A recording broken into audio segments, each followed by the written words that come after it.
여러분, 오늘 예수님의 앞에 한 사람이 나와 있습니다. 그리고 마태복음에서는 이 사람을 청년이라고 기록합니다. 여러분, 당시의 청년은 30세 미만을 가리켰습니다.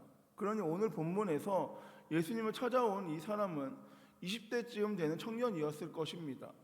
또한 누가복음에서는 이 사람을 관리로서 사회적으로 지위와 신분이 높은 사람이다 라고 기록하고 있습니다. 여러분, 마가복음에는 이 사람에 대한 정보가 자세히 나와 있지는 않지만 다른 복음서에서 기록된 이 정보들을 모아서 예수님 앞에 나온 이 사람이 30대 미만, 아마도 20대에 사회적으로 지위와 신분이 높은 유대인이라는 사실을 우리는 알 수 있습니다. 여러분, 저는 편의상 오늘 이 사람을 청년이라고 칭하여 말씀을 전하겠습니다. 여러분, 이 청년은 자신의 인생에서 해결해야만 하는 가장 중요한 질문의 답을 찾기 위해서 한 가지 목적을 이루기 위해 오늘 예수님 앞에 나아갑니다. 여러분, 자신의 목적을 이루기 위해서 예수님을 찾아갔던 이 청년은 선한 선생님이여, 내가 무엇을 하여야 영생을 얻을 수 있습니까? 라고 묻습니다. 그러자 예수님께서는 살인하지 말라, 간음하지 말라, 도둑질하지 말라, 거짓 증언하지 말라, 속여 빼앗지 말라, 내 부모를 공경하라 하였느니라 라고 대답하십니다. 여러분, 예수님께서는 무엇을 하여야 영생을 얻을 수 있습니까? 라는 이 청년의 질문에 10계명에 나오는 계명들을 말씀하고 계십니다. 그러자 이 청년은 주저함 없이 이렇게 말합니다. 이것은 내가 어려서부터 다 지켰나이다. 여러분, 이 청년은 어려서부터 10계명에 기록된 내용들을 하나도 빠짐없이 다 지켰습니다. 부모님을 진심으로 존경했을 거고 또한 그 말씀에 순종했을 것입니다. 그리고 살인과 간음과 도둑질과 탐심, 이러한 죄로부터 멀리 떨어져서 자신의 영혼을 지켜왔습니다. 그는 이러한 도덕적인 삶을 통해 천국에 들어가 영원한 생명 얻기를 간절히 원했습니다. 그러나 어려서부터 철저하게 지켜온 율법이지만 그것이 자신을 구원해 줄 것이라는 확신은 그에게 없었습니다. 여러분, 17절의 청년의 질문을 다시 보면 내가 무엇을 하여야 영생을 얻으리까? 라고 묻습니다. 여러분, 이 청년은 사람이 무언가 행동을 해야지만 천국 영생을 얻을 수 있다고 생각했습니다. 선행과 구제, 나눔과 섬김 같은 윤리적이고 도덕적인 행위들을 통해서 구원과 영생을 이룬다고 그는 생각했습니다. 그런데 여러분, 이 청년은 잘못된 구원론과 영생을 가지고 있었습니다.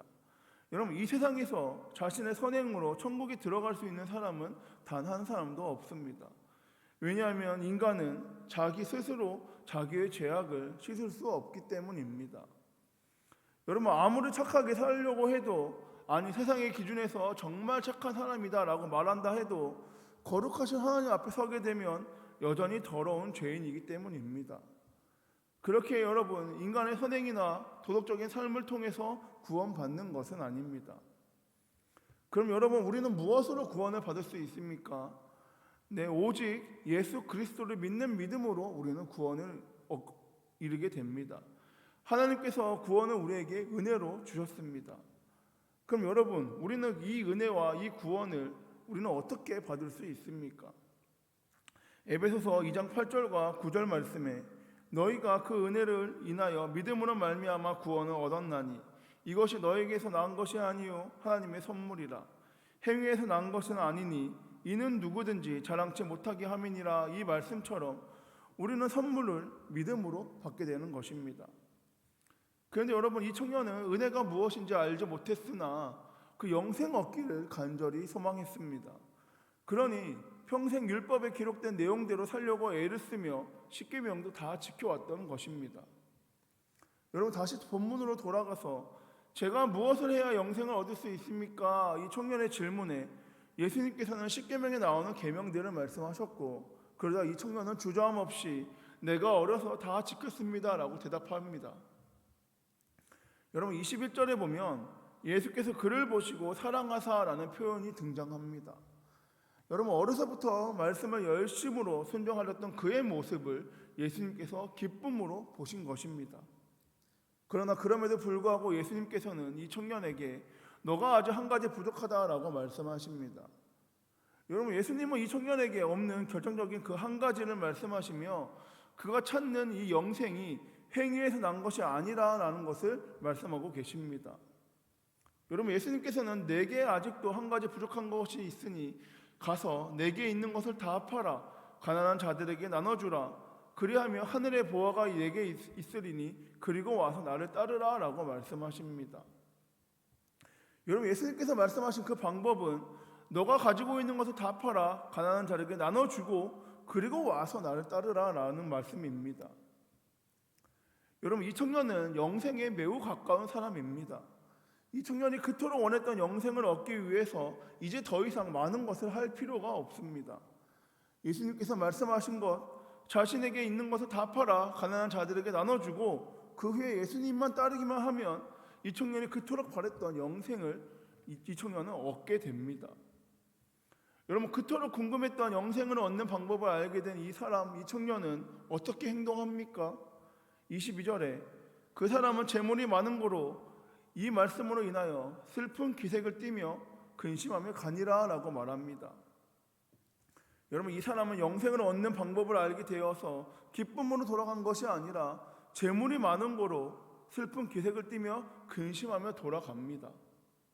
그런데 여러분, 오늘 예수님의 이 요청은 단순히 가진 재물을 다 팔고 나를 따르라 라는 것이 아닙니다. 여러분, 이 질문에 숨어있는 예수님의 요청은 예수님께서 베드로에게 너가 나를 사랑하느냐 이 질문과 같습니다. 지금 예수님께서는 이 청년에게 주신 이 질문은 너가 나를 더 사랑하느냐 아니면 재물을 더 사랑하느냐라는 질문이 있습니다. 여러분, 주님보다 더 사랑하는 것을 내려놓고 주님을 따르는 것, 그것이 예수님의 초청이고 예수님의 대답이셨습니다. 여러분, 오늘 본문에 등장하는 이 청년, 자신의 손에 쥔 이 재물을 그거 놓게 되면은 영생을 얻게 되는데 결국에 자기가 손에 쥐고 있던 그것을 놓지 못해서 영생과 상관없는 사람이 되고 맙니다. 주님보다 더 사랑하는 건 내려놓고 주님만을 따르면 되는데 자신의 손에 쥔 재물이 주님보다 더 좋기 때문에 그건 놓지 못하여서 주님의 초청 가운데 응답하지 못합니다. 여러분, 결국 이 청년은 커다란 갈림길 가운데 서게 됩니다. 예수님의 말씀을 따르자니 포기해야 할 재물들이 자신에게 너무 많습니다. 그런데 여러분, 만약 이 청년에게 재물이 얼마 되지 않았다면 아마도 내 주님 이 정도 제가 내려놓고 주님을 따라갑니다 라고 하며 주님을 따라갔을지도 모릅니다. 그러나 여러분, 이 청년은 가진 재물이 너무 많았습니다. 예수님을 따라가자니 포기해야 하는 기회 비용이 너무나도 큽니다. 결국 이 청년은 예수님의 초대에 거절하고 슬픈 얼굴을 띠면서 근심하며 자리를 떠나게 됩니다. 여러분, 오늘 이 청년은 얼마나 당당하게 예수님 앞에 나왔을까요? 그래, 나 정도면 천국에 갈 수 있지 않을까? 나는 어려서부터 십계명을 잘 지켜왔으니까 나 정도 되는 사람이면 괜찮은 사람이지 않을까? 여러분, 그러나 이 예수님을 떠나게 될 때 아마도 그는 깨닫게 되었을 것입니다. 내가 아직도 하나님보다 더 사랑하는 것이 있구나. 난 하나님을 최선을 다해서 섬긴다고 생각하고 있었으나 그 모든 것은 나의 착각이었구나. 내게는 아직도 내려놓지 못하고 내가 아직 버리지 못하는 재물이라는 우상이 나에게 남겨져 있구나라고 생각하지 않았을까요? 여러분, 오늘 이 시간 이 청년의 입장에서 저와 여러분 우리 자신을 되돌아보길 소망합니다. 그리고 예수님께 이러한 질문을 해보기 소망합니다. 예수님, 저 잘하고 있습니까? 예수님께서 제 삶을 보시기에 괜찮은 삶을 살고 있습니까? 저는 매일마다 새벽 예배 나오고 시간이 되면 기도도 하고 말씀으로 하루를 시작합니다. 예수님, 이 정도면 신앙생활 잘하고 이 정도 신앙생활 하고 있으면 그래도 잘하고 있는 건 아닙니까? 여러분, 저와 여러분의 이러한 질문 가운데 예수님께서 어떠한 대답을 하실까요? 아마도 본문의 21절의 말씀처럼 내게 아직도 부족한 것이 한 가지 있구나. 너가 나보다 더 사랑하는 것, 그것이 내게 우상으로 남아있구나. 가서 내가 나보다 더 사랑하는 그것을, 하나님보다 더 의지하는 것, 하나님보다 더 사모하는 것, 그거 다 내려놓고 버리고 비우고 그리고 나서 나를 따르라 라고 말씀하시지 않을까요? 여러분, 많은 사람들이 잠깐의 이 땅의 것에 집착하며 살아갑니다. 성공에, 돈에, 명예에, 사람과 쾌락에 집착하며 살아갑니다. 그것에 마음을 쏟고 그것에 매달려서 살아갑니다. 그러자 어느 순간부터인가 그것이 내 삶의 전부가 되어버렸습니다. 그래서 그것 놓게 되면 죽을 것 같고 그거 없으면 안 될 것 같은 삶을 살아갑니다. 그래서 더 치열해지고 더 그것 가운데 집착하는 삶을 살아갑니다. 여러분, 그렇게 집착하며 살다 보니까 우리는 영원한 것을 준비하지 못하고 있습니다. 여러분, 매일 새벽 예배 드리고 매일 기도하고 매일 말씀 묵상하면 우리의 삶이 달라질까요? 여러분, 매일 기도하고 매일 말씀 보고 매일 예배하지만 매일 주님보다 더 사랑하는 것 붙잡고 매일 이 땅의 것에 집착하며 살아간다면 오늘 이 청년처럼 주님의 초대 가운데 응답함으로 나아가지 못하게 될 것입니다. 매일 날마다 주님 앞에 나아가지만 내 마음과 시선이 주님이 아니라 다른 것에 있고 주님이 아니라 이 땅의 것에 집착함이고 이 땅의 것을 붙잡고 나아간다면 결국 이 청년처럼 주님의 부르심 가운데 결국 우리 또한 근심하며 돌아가게 될 것입니다. 사랑하는 여러분, 예수님을 따르는데 걸림돌이 되는 것이 있으십니까? 여러분, 어떤 분에게는 그것이 물질이고 어떤 분에게는 그것이 사람과 관계이며 또한 어떤 분에게는 그것이 세상적 성공이나 가치일 수 있습니다. 여러분, 우리 주님께서는 오늘 우리가 주님을 따르는데 걸림돌이 되는 그것, 방해물이 되는 그것 내려놓으라 라고 말씀하십니다. 그거 내려놓고 그거 버리고 비우고 이제 나를 따르라 라고 말씀하십니다. 여러분, 제가 좀 전에 드렸던 질문처럼 매일 예배하고 매일 기도하고 매일 말씀 묵상하며 뭐 달라집니까? 이 질문 가운데 달라집니다, 변화됩니다 라고 당당하게 대답할 수 있는 저와 여러분 모두가 되길 소망합니다. 매일 예배하고 매일 기도하고 매일 말씀 묵상함으로 날마다 회개함으로 날마다 주님 앞에서 내가 주님보다 더 사랑하는 건 내려놓고 내가 주님보다 앞섰다면 날마다 멈춰섬으로 말미암아 날마다 주님의 말씀 가운데 순종함으로 나아간다면 반드시 저와 여러분 우리의 모든 삶이 주님이 원하시고 바라시는 삶이 될 줄 믿습니다. 여러분, 삭개오라는 사람은 자신의 것에 집착하며 살다가 허무하게 끝날 뻔한 인생을 살았었습니다. 여러분, 삭개오는 물질에 집착함으로 물질을 내려놓지 못하는 사람이었습니다. 그래서 자신의 동족의 것을 빼앗아도 나는 부자만 되면 된다라는 삶이 그 삭개오라는 삶이었습니다. 여러분, 하지만 그런 삭개오가 예수님을 만나게 되자 예수님과 많은 사람들 앞에서 주여 보시옵소서, 내 소유의 절반을 가난한 자들에게 주겠사오며 만일 누구의 것을 속여 빼앗은 일이 있으면 내가 갑절이나 갚겠나이다 라고 말합니다. 여러분, 영어 성경에서는 삭개오의 이 고백 가운데 Here and now, 지금 여기서를 더 추가하여 말하고 있습니다. 여러분, 삭개오는 이후에 예수님을 만난 그 후에 하는 것이 아니라 지금 여기서 자신의 소유의 절반을 가난한 사람들에게 주고 누구의 것에 속여 빼앗은 것이 있으면 내 갑절로 갚겠나이다 라고 말합니다. 그러자 예수님께서 이렇게 선언하십니다. 오늘 구원이 이 집에 이르렀으니 이 사람도 아브라함의 자손이미로다. 여러분, 삭개오는 자신이 그토록 붙잡고 있었던 물질을 내려놓았습니다. 그토록 매달리고 붙잡았던 그 물질을 지금 이 순간 지금 여기서 자신의 삶 가운데 내려놓았습니다. 그랬더니 오늘 본문에 이 청년이 얻지 못했던 그 영생과 구원을 삭개오는 얻고 누리게 됩니다. 여러분, 삭개오처럼 우리도 예수님 앞에서 우리의 삶을 내려놓게 될 때, 내가 그토록 붙잡고 있던 것을 내려놓게 될 때 영적인 자유와 만족을 얻게 될 줄 믿습니다. 여러분, 그거 놓으면 죽을 것 같지만 우리는 그거 놓아야 살게 됩니다.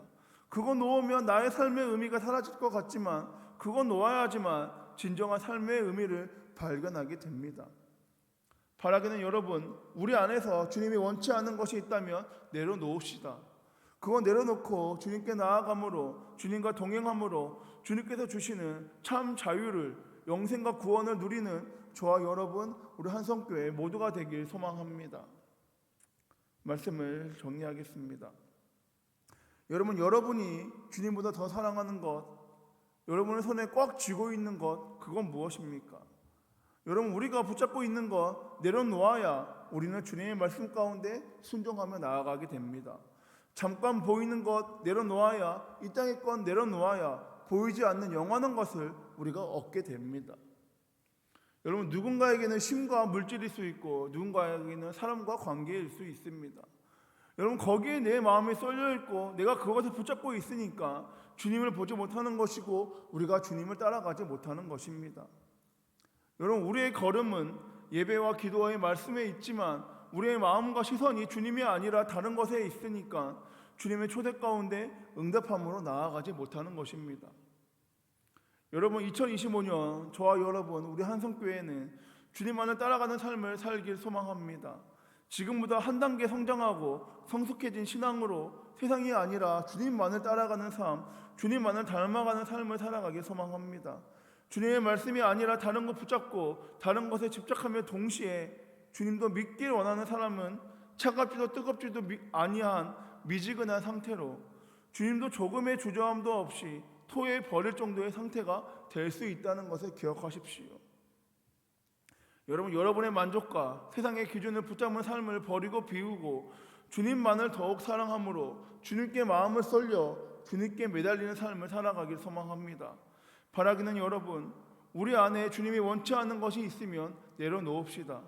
그거 내려놓고 주님의 말씀에 순종하는 삶을 통해서 주님 안에서 영적인 자유와 만족을 날마다 충만하게 누리며 살아가는 저와 여러분, 우리 한성교회 모두가 되길 소망합니다. 기도하겠습니다. 사랑에 많으신 주님, 감사합니다. 주님, 우리가 주님을 더욱더 사랑하고 주님을 더욱더 닮아가고 더욱더 주님의 말씀 가운데 순종하며 나아가기 원합니다.